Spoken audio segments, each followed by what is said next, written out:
मैं आपको बता दूं, मैं उमर आदिल से एग्री नहीं करता ना, मैं उस वक्त एग्री किया, उस वक्त भी मैं एग्री नहीं किया। और मैं इस बात पे हैरान था कि मतलब उमर आदिल जैसा बंदा ये किस तरह की बातें कर रहा है। मैं इस बात पे भी शॉक्ड था और मैंने कहा कि आप ये कैसे कह सकते हैं। मैंने उसे पूछा, उन्होंने कहा मैं कह सकना, मैं कह रहे हैं मैं कह सकना, और यही बात है उनकी। हम लाइव शो करे थे, हमारे चैनल को 10 लाख का नोटिस आ गया था उमर आदिल की वजह से। भट्टी साहब मुझे मिलेंगे तो जरूर आमना सामना करेंगे, क्यों नहीं। आमना सामना करने से हमें डर लगता है भट्टी साहब से। डॉक्टर साहब को लेके फिर दोबारा से मॉर्निंग शो भी हो रहे हैं, वो मुख्तलिफ बड़े शोज में बुलाया जा रहा है टीवी के। ये बात मैंने डॉक्टर साहब को भी कही, मैं कहा आप कैसे इनके सामने जाके बैठते हैं, ये तो आपको इतना बुरा भरा कहते रहे। मैं खुश हो रही हूँ एक्चुअली आपकी आपके दबंग अंदाज देख के, और इससे पहले भी आपसे मुलाकात भी है, देखा भी हुआ है आपको। हाँ। तो मुझे एतराज है, बीइंग अ कॉलीग भी, आप समझ रहे हैं मैं आप कहाँ जा रही जी हूँ। जी, और कर आई एम लें श्योर कि बहुत सारे और भी एंकर्स ने आपसे जी, पूछा होगा, कर लें आपको पता चल गया जी, है। जी। डॉक्टर उमर आदिल के साथ मैंने भी बहुत शोज किए हैं, अगर आपके नॉलेज में अगर नहीं है तो मैं आपको बताऊं। कैसे इंसान है वो? मॉर्निंग शो किया मैंने जब, तो मैंने उनको बहुत बार शो में इनवाइट किया, ठीक है। फिर मैंने पॉडकास्ट जब मैं करती रही हूँ तो वो मेरे पॉडकास्ट में भी वो कैसे आते रहे। इंसान पाया आपने? अब फॉर्चुनेटली आप समझें कि मैं, उन्होंने मेरे सामने कभी इस तरह की कोई ऐसी गुफ्तगू या कोई इस तरह से, तो वो एक एहतराम वाला, बड़ा मेरे रिस्पेक्ट सामने भी वाला उन्होंने एक पहले ताल्लुक। कभी ऐसी हाँ, गुफ्तगू नहीं की। तो जब वो आपके ऊपर ये खासकर एतराज आ रहा था कि जब उन्होंने बात की खातून एंकर्स के बारे में, तो आपने क्यों वहां पे रिस्पॉन्ड नहीं किया। और मुझे भी वो चीज़ थोड़ी सी दुखी कि जब लाखों की आपने सैलरी कितने की, मिनट का क्लिप देखा था? मैंने वो जो एक क्लिप है जो वो खातून एंकर वाला, जो हाँ, उसमें उन्होंने पूरी अपनी हमारी बात बात तो रखी, आई नहीं, उसमें हमारी बात तो आपने थी। उसमें क्या मैंने कहा। उन्हें कहा कि आप ऐसा कैसे कह सकते हैं, आपके पास कोई बात है या आपको किसी ऐसी चीज पता है, वो लोग आपसे नाराज हो अच्छा, जाएंगे। मैं एक और उन्होंने मुझे ओवरऑल, कहा, जोहेब मैं एक ओवरऑल रवैये की बात कर रही हूँ। हमारे यहाँ मीडिया में आप एक तो इसका मेरा पार्ट है, रिएक्शन उसमें आया नहीं था। आपको पता है कि हमारे यहाँ वैसे भी खवातीन को उस तरह से अब वक्त थोड़ा सा तब्दील हो गया है। अब थोड़े से क्या कह सकते हैं कि मामला नहीं, मैं उनसे एग्री नहीं करता। नहीं मैं आपको बता दूं, मैं उमर आदिल से एग्री नहीं करता हम्म, ना, मैं उस वक्त एग्री किया, उस वक्त भी मैं एग्री नहीं किया। ये दोबारा से बात बता दूं, क्योंकि वो जो बात कर रहे थे वो बड़ी डेरोगेटरी थी। मेरे जैसे बंदे से बात करेंगी, मैं तो खुद को कहता हूं कि मैं फेमिनिस्ट हूं। मैं उस मैं रवैये पे बात कर रही हूँ, मैं मैं उस सोच पे बात कर और रही वो हूँ। सोच मैं मुझे जिस, लेट मी कंप्लीट माय हाँ क्वेश्चन कि वो, मैं उस सोच की बात कर रही हूँ जो हम जब न्यूज कर रहे थे या जब हम मीडिया में थे, और मीडिया का वो वाला दौर था जब ट्रेंड होकर एंकर्स आते थे, बड़ा टफ टाइम मिलता था। अब तो क्राइटेरिया उस तरह से जोहेब अब वो जी नहीं जी। रह गया है। तो चैलेंजेस होते थे, मेल एंकर के शाना बशाना काम करते हुए हमें कहीं ना कहीं बड़ी मेहनत करनी पड़ती थी, बहुत बातें होती थी। तो जब लाखों की सैलरी खातून या खवातीन एंकर्स कमाती हैं, तो जब मर्द वही लाखों की सैलरी कमाते हैं, तब किसी को तकलीफ क्यों नहीं होती। तो ये एक रवैया हमारे यहाँ अग्री, मीडिया में आई एग्री है। With you, I agree with you. देखें, पहले तो उमर आदिल वाली बात क्लियर कर लेना, क्योंकि उमर आदिल वाला एक स्टिग्मा सही बन गया। मुझे तो ये हैरानगी होती है, उस वक्त जब ये हुआ ना, तो पहले मेरा रिएक्शन उसमें नहीं था।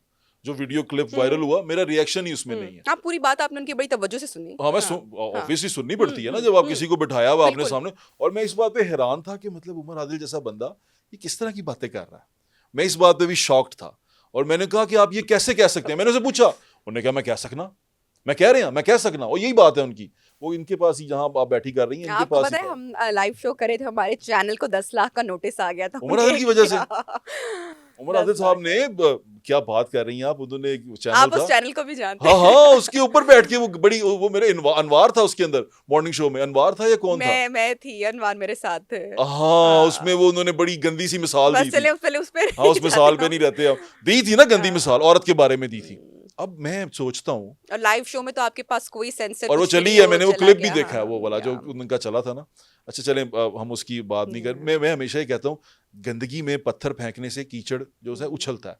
कीचड़ नहीं उछालना चाहिए ना, वो लोगों पे भी गिरेगा, आप पे भी गिरेगा। मैं इसलिए उस बात को वहीं काट गया। मेरा उसमें गलती पता क्या थी, कि मुझे उसे अपलोड नहीं करना चाहिए था।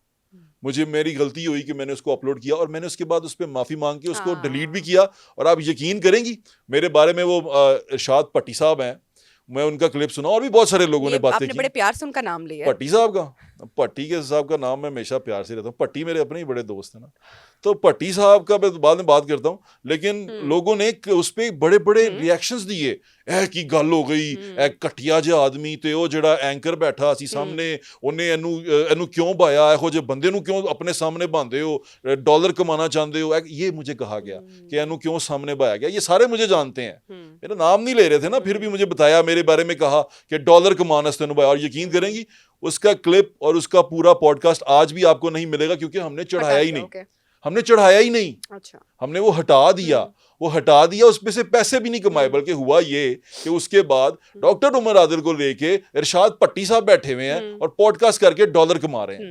अब इरशाद भट्टी साहब ठीक हो गए, अब उमर आदिल साहब बिल्कुल ठीक हो गए। इरशाद भट्टी साहब ने क्या कहा था एक्चुअली? मैंने कहा था कि डॉलर कमाने से ऐखो जे बंदे सारी बातें उनकी थी। जी जी, ओके, मैंने कहीं ये बातें ना, उनका वो क्लिप और है, इसी तरह से कहीं उन्होंने, इस तरह से नहीं की होगी, और तरीके से कही होगी, बल्कि और ज्यादा सख्त जुबान में कही होगी। मैं अभी थोड़ा आसानी से बोल रहा हूँ, अपने बारे में थोड़ा बात कर रहा हूँ। आमना सामना हुआ फिर उसके बाद आप? भट्टी साहब मुझे मिलेंगे तो जरूर आमना सामना करेंगे, क्यों नहीं, आमना सामना करने से हमें डर लगता है भट्टी साहब से। आपको लगता है कि कहीं ना कहीं ये दोगलापन है? दोगलापन क्या, ये मुनाफिकत है। ये तो आप क्या कर, दूसरों को आप मना करते हैं, खुद उसी शख्स को लेके। और उसके बाद उसी कंट्रोवर्सी के बाद डॉक्टर साहब जब जेल से भी हो आए, सजा भी भुगत आए, सारा कुछ कर रहा है, डॉक्टर साहब को लेके फिर दोबारा से मॉर्निंग शो भी हो रहे हैं, वो मुख्तलिफ बड़े शोज में बुलाया जा रहा है टीवी के, उनको जगह जगह पॉडकास्ट किए जा रहे हैं, जगह जगह उनसे जेल के बारे में पूछा जा रहा है। ये पूछ नहीं रहे कि क्यों गए थे, क्या बोला था, किसको बोला था। और वो देखें, वो जितनी गलीज बातें वो पहले वाली थी, वो मेरे पास नहीं हुई थी,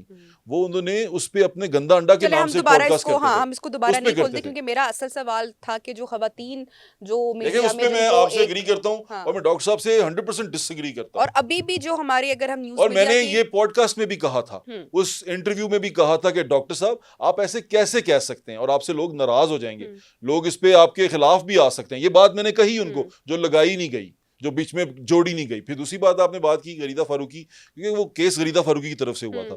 गरीदा फारूकी मेरी बड़ी बहन, जाना पड़ा, क्या हुआ मुझे, मैं इंक्वायरी के लिए गया था, इंक्वायरी के लिए गया था। कितनी देर चला पूरा मामला?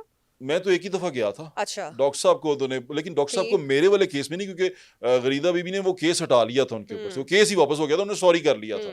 ये उनका केस था वो गंदे अंडे वाला, जिसमें वो भी मरियम के बारे में, आयशा जहां ज़ेब के बारे में और तमाम खवातीन के बारे में उधर बोल रहे थे। वो ये वाला नहीं था जिसमें उनको जेल जाना पड़ा। तो ये तमाम चीज़ें हट गई थी, अलग हो गई थी। लेकिन मैं ये इस बात पे हैरान होता हूँ, वो लोग जो उस वक्त बड़े लंबरदार बन के सामने आए, वही डॉक्टर साहब के साथ बैठे हुए थे। और ये बात मैंने डॉक्टर साहब को भी कही, मैं कहा आप कैसे इनके सामने जाके बैठते हैं, ये तो आपको इतना बुरा भरा कहते रहे, सारा कुछ होता रहा है ना। मतलब ये वो लोग हैं जिन्होंने ये कहा कि ये कितना गलीज जुबान, कितनी गंदी चीज़ां किस तरह बोल रहे थे, आप डॉलर कमाने से सारा कुछ हो रहा है, तो आप डॉलर कमाने से लेके बैठे हो, तानू भी यही फिर यही चस्का। कहीं पे अलमिया हमारे यहाँ रह गया है, जब से हम इतना वो डिजिटल पर गए हैं।